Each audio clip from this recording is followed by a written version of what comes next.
I think the funeral directors are unsung heroes.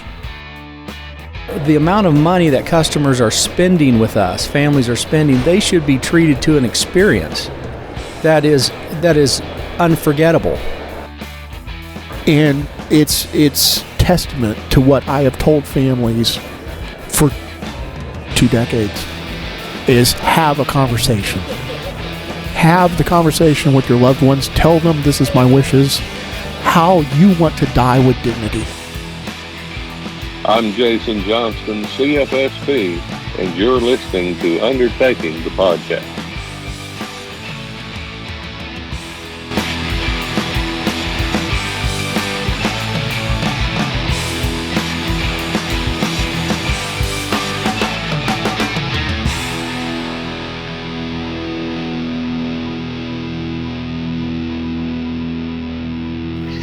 Okay. So I'll touch base with you at the end of the day after I talk to Chris.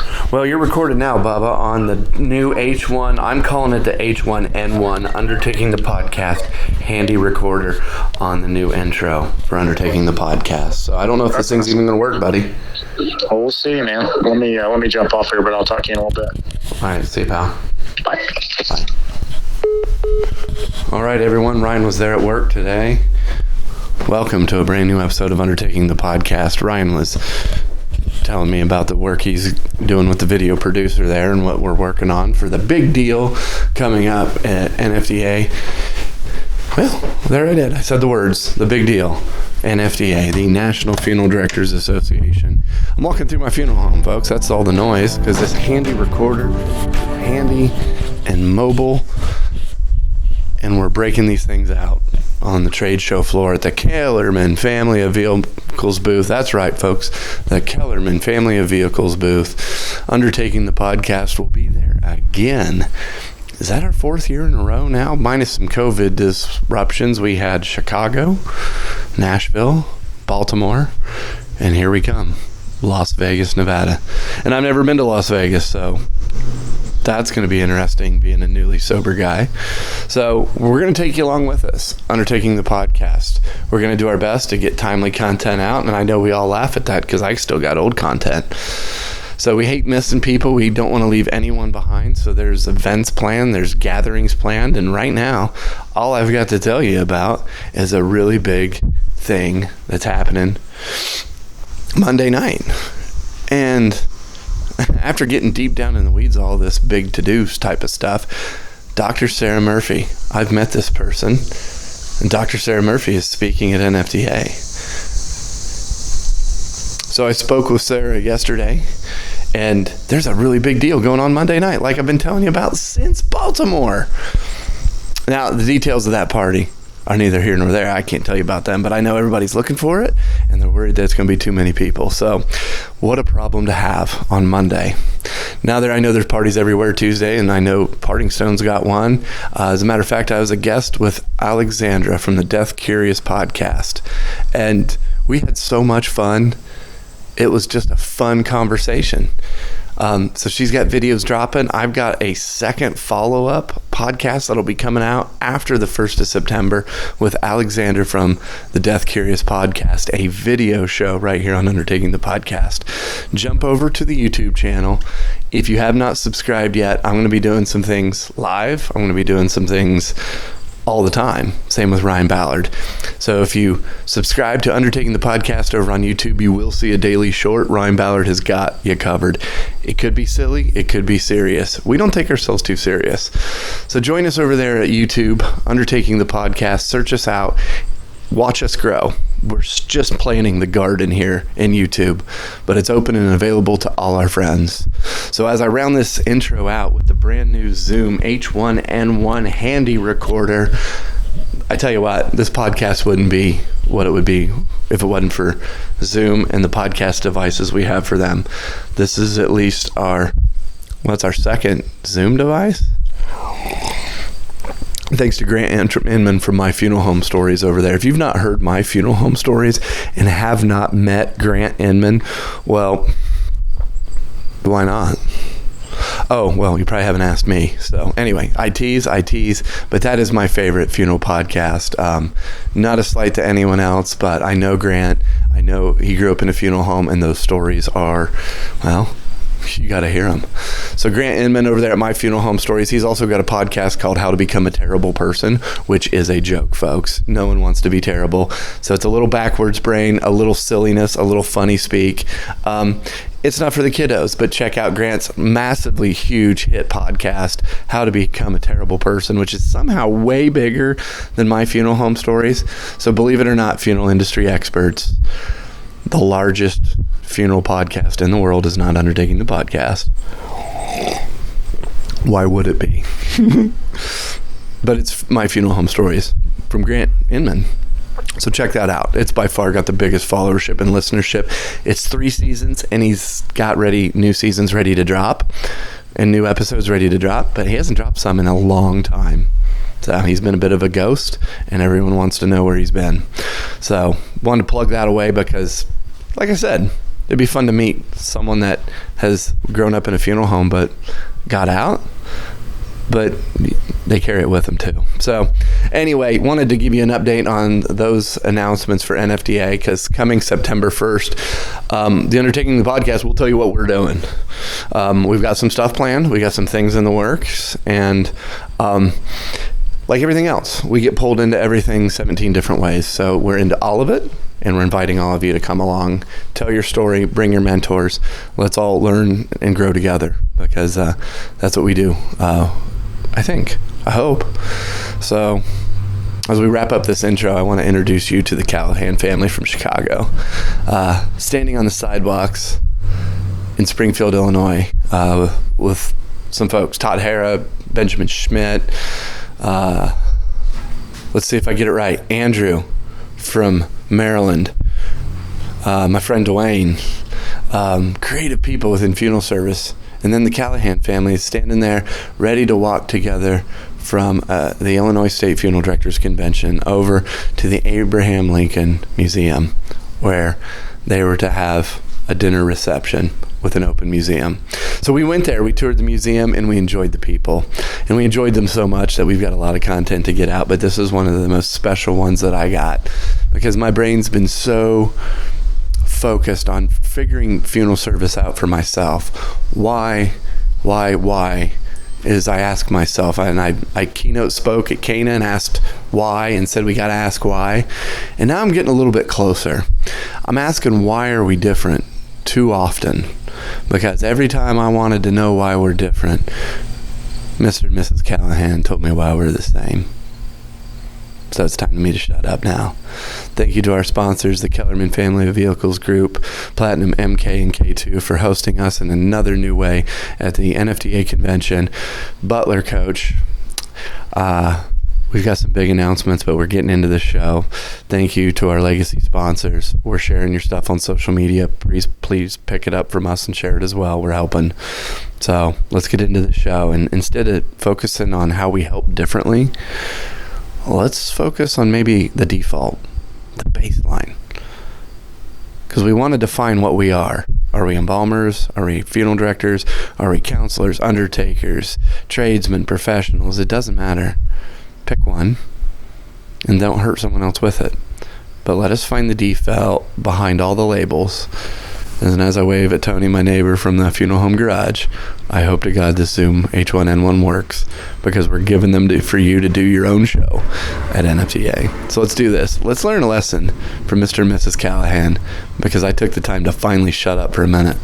Thank you all. Love you all. Nothing you can do about it.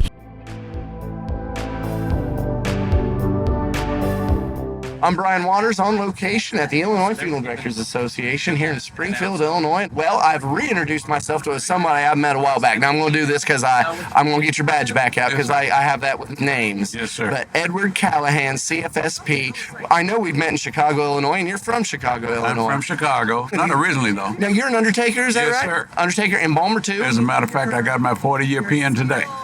Well, congratulations. I'm heading towards my 20 year, and I know there's a lot I can learn from you, and we were just chatting here. You've been a funeral director in Chicago, Illinois. What is it like? In Chicago, we plan funerals, make sure that they're planned in the proper manner so that we can properly reflect on the life and legacy of That's what we do. We undertake. Yes, sir. So it's different only in by what things look like. So, like I said, my area is very rural, lots of corn, lots of white Americans. You live in Chicago. Tell me about your community. Well, I'm on the south side of Chicago, and when funerals are held in Chicago, a little bit different than in Indiana. As a matter of fact, when you are in a procession in Indiana, people stop. Right. And many of them will pull to the side of the road to make sure that they give the respect that's necessary to a funeral. Well, in Chicago, they have so many funerals. Many times that funeral director has to do his own directing, make sure that people stop at stoplights and intersections and all that kind of stuff to make sure that that procession ends up at the final location, which is the cemetery. So certain tasks that we do that are similar just become more or less difficult based on our location. And Based on the location and the population of the people, Yeah. and the size of the funeral. I mean, so we were talking about just our communities and being a little bit different. And folks in my area, when you go to a big city, they look at me and they go, "Now you be careful there." And I'm going, "It could be dangerous here too." And we were just talking about Indianapolis and Chicago. Chicago, people talk that it is dangerous, and we look at numbers and have conversations about it. But what is it like being an undertaker there? well, the fact is, being dangerous in Chicago is no different than being dangerous in Washington, D.C., as we reflect back on January 6th, if you recall. Oh, yeah. It all has to do with the individuals, not the place. right. As a matter of fact, we have been around communities where I've had to direct individuals to remain in the proper, respectful position, to respect that family during a funeral and that kind of thing. But in any community, you can have some dangerous things happening. Sure. As you saw out in Columbine and all that kind of stuff. So you can see all kind of things. And more of that is happening throughout our nation now Right. than ever before. I know we're heading over to the Lincoln Memorial. It looks like they're getting ready to start. That's where we're all going. We don't want to end this too soon, though. But when we compare ourselves as undertakers, we undertake what our communities ask of us. And as we stand here, an African American gentleman and just a white American from, neither of us are just anybody. We're people helping people. But it's, I don't even want to say a world, but a community that I'm not involved in, and I want to know more. And I don't even know what to ask. So guide me. Well, I'm from the south side of Chicago, and you in the cornfield of Indiana.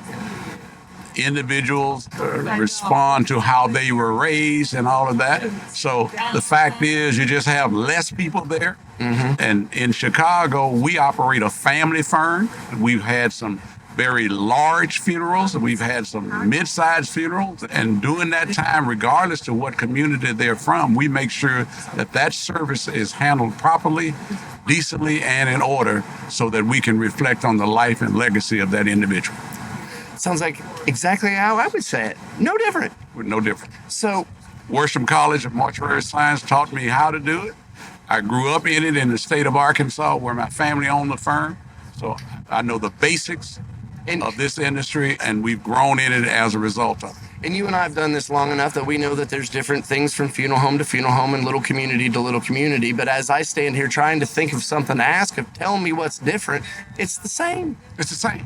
That's what drew me to this profession. I watched my cousin in the state of Arkansas that owned a place called McNeil Funeral Home. I watched him arrange and handle services from various communities, and I was able to realize at that time, regardless of what social background you're from, you still have to go in the facility called a funeral home. Right. And so that's what drew me to this, and then it took me from there to Chicago. Right. And we're funeral directors just like you are in Indiana. We just keep on undertaking. Yes, sir. We keep undertaking. I love it. I love it. I want to kind of highlight one thing that's kind of folklore in funeral service that we've talked about in kind of the Caucasian community. Yes. That, you know, we've had people of color working on our teams and we find trouble. And here's what we find. We find trouble within our community, not within the staff and our partnerships. We all work together well, but we find ourselves having to, in our white communities, unnecessarily defend those teammates that are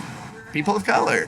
I don't even know how to talk about it without maybe trying to handle it delicately, but I'm just looking at the world now. Like, if we work together, I'm sure we could help a family just fine, you know. And if I'm up in your area, you're going to tell me what to do. And if I'm down in my area, you're probably going to ask me what to do. And that's what the undertaking is, right? Well, if I'm in your area, you tell me what to do based upon what you do in that community. And I'm going to tell you what to do based upon what we do in our community. Yeah. But I've also handled individuals from your community, as you call it, and will continue to do that based upon the needs of that community. When I was a very young man, I mean just a young child, my father received a call. It was a woman who had tragically, her husband died in an accident, and he was African American, she was not. She asked us if we could help her, and we said, yeah, like everything's normal. And at the end of the conversation, she said, well, he's black. Does that matter? And we all said, no, of course not. And then we hung up the phone, and it was just kind of sad that they had to ask that question at that time. Is that a world that still exists? Definitely, doesn't it? The world in which we live is continuously changing, but there are certain things about it that's not. And that is how we respond to each other based upon our social economic backgrounds and social economic communities. We still focus on race for whatever reason. Right. And the fact is, my family has funeralized individuals from the white community, the Hispanic community, and the African American community. And we do the same thing. We make sure that we provide a high level of professional services for that community to help that family get through that process where they've lost their loved one at their lowest level. Would it be fair to say then undertakers accidentally segregate ourselves? Because as undertakers in the wild, you'll serve anyone, and so will I. But when we write our press and talk about things, we talk about certain cultures' funeral homes. You know, this is a Jewish funeral home, a Catholic funeral home, a black and a white. And really, we're all the same in a way. We help you. We might just have to ask for a little guidance on what your family wants, right? Well, whether you're talking about being a funeral director or being whatever you are in society, for whatever reason, how many years did it take for them to even consider placing an African American in the White House? I know. So it's no different relative to that politically or whether you're doing something else in the community. So as a interviewer, a podcaster, I found these questions rather hard to ask, and I wanted to do it very delicate and kind of the way an undertaker does it.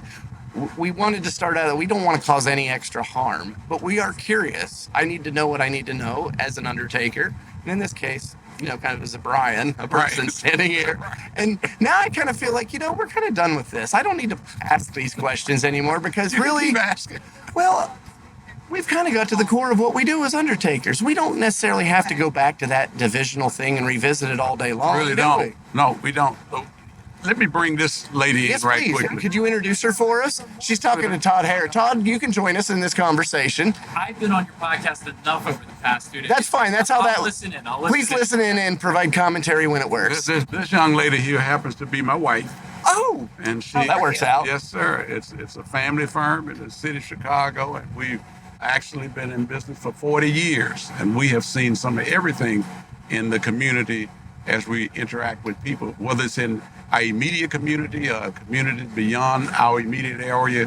We've handled every type of service, a person dying naturally, a person dying as it relates to homicide, car accident. We bring them into our care. We make sure that we provide a high level of professional services so that the family can properly reflect upon the life and legacy of their loved one.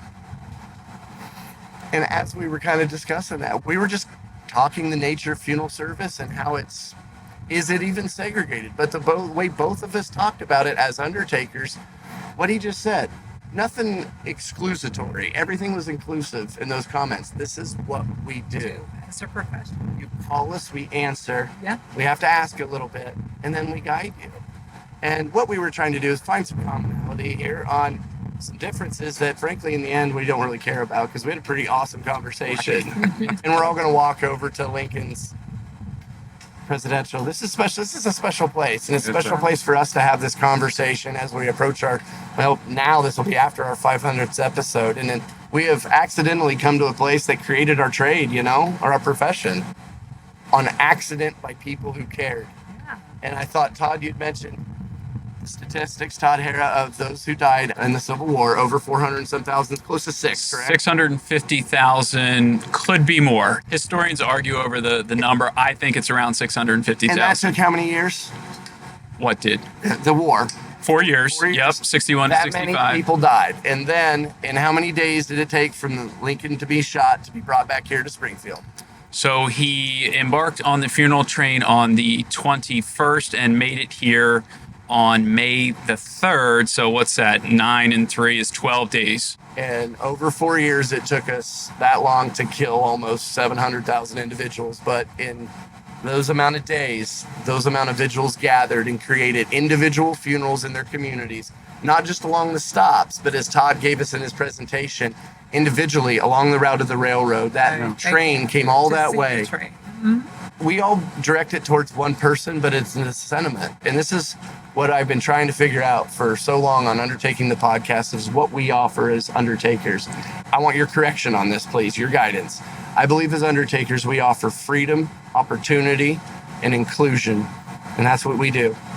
Absolutely. I agree. And then you pick what's important to you, and we will help along the way. We will help along the way. Whether that means embalm or transport or not, or green or not, or whatever. That's what we got. So that was pretty concise in almost 14 minutes. Wow. I want to give you three the floor. So I've got Todd Harris. I've got Mr. and Mrs. Calahan from Calahan Funeral Home in Chicago, Illinois. Charles, I'm going to put this in front of you first. To those thinking of being in funeral service and those currently trying to be, it's a struggle, and it's a struggle to stay in. What can we tell them? If it's your passion to serve people at a time when it's the lowest period of their life, where you can put some type of reflection on the life and legacy of their loved one that they've lost, this is the profession that you need to be in. But you definitely have to make sure that it is your passion. It is nothing to play with. Mrs. Calahan, now you're the boss. What do you add to that? Well, actually, I agree with Mr. Calahan's statement. I do believe that we should understand our whys. Why am I drawn to this profession? Is it because I enjoy serving people? Is it because I enjoy encouraging people? Am I able to meet the needs of people? Am I a good listener? Do I follow directions well? So I take it from a different perspective. Am I willing to humble myself that others may rise for their occasion? And this occasion is an occasion of grief and sorrow. How can I then encourage them through this journey? So if you have those qualities, and I'm sure more, and you can say, this is my why, this is the profession for you. I was drawn to this profession because I believe that I have those qualities. It's actually my second profession. My first profession, I was an analyst for the government. Yes, I worked for the government, and I was an analyst at that time, a budget analyst to be specific. But I was drawn because I had a passion inside of me to serve other people, to humble myself enough to meet the needs of someone else. I met this young man at the time. We've been married now 43 years.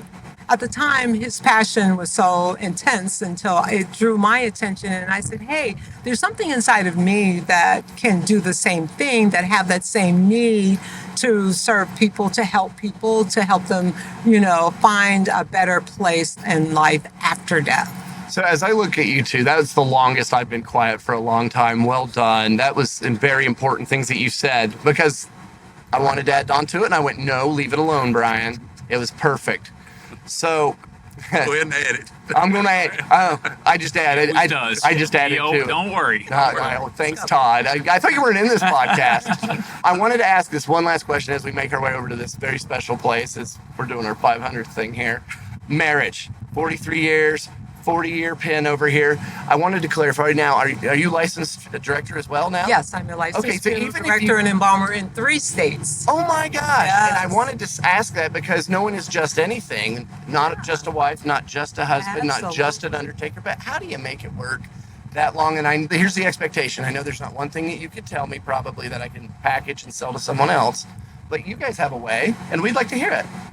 Yeah, I believe that our way has worked because we prioritize our days. When we're at work, it's about work, and we believe in keeping the main thing, and that's meeting the needs of others. We put all of our eggs in this basket called a family-owned business, Calahan Funeral Home, and it was important that we make it work, and we did. And so the short story is that when we get home, we're Ed and Shirley with 2 children to raise. So then we have another set of priorities. But for the most part, we separate those things so that when we're at work, it's about business, about meeting the needs. We don't always agree, but what we do agree on is that we have to meet the needs of this family, is that we have to keep the business going. It has to remain profitable, and that this is what we do. It can be tough doing the funeral home, staying married when the funeral home's the goal, because it almost seems like my wife calls the funeral home a sister wife, but she doesn't work in it with me though either. Okay. Let me say this. We learned to respect each other. There we go. As to what we did in the profession. I don't think that there was a day that we had a disagreement that we couldn't solve. And the fact is, I was more a public person and marketing type of person. My wife was very detailed. And as a result of us operating down our own lanes, we made it work. Well, thank you so much. I struck another 5 minutes out of that. Todd Harrow, author of Last Rites, last word. Always follow your passion. That's enough.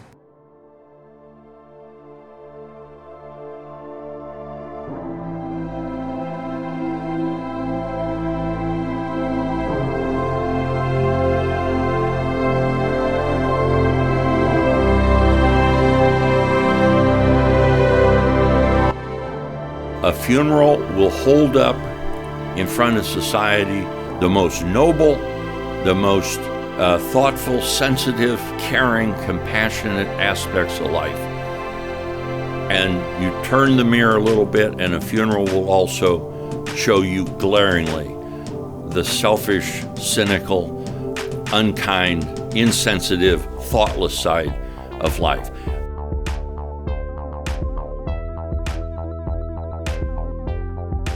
This is what my father will look like when he's dead, to myself. It was just like that. And then suddenly the tense all changed, and I said to myself, this is my father dead. That's how it happens. The most special things you can have in a funeral, and the things that you'll always remember for families, are the things that actually don't cost any money.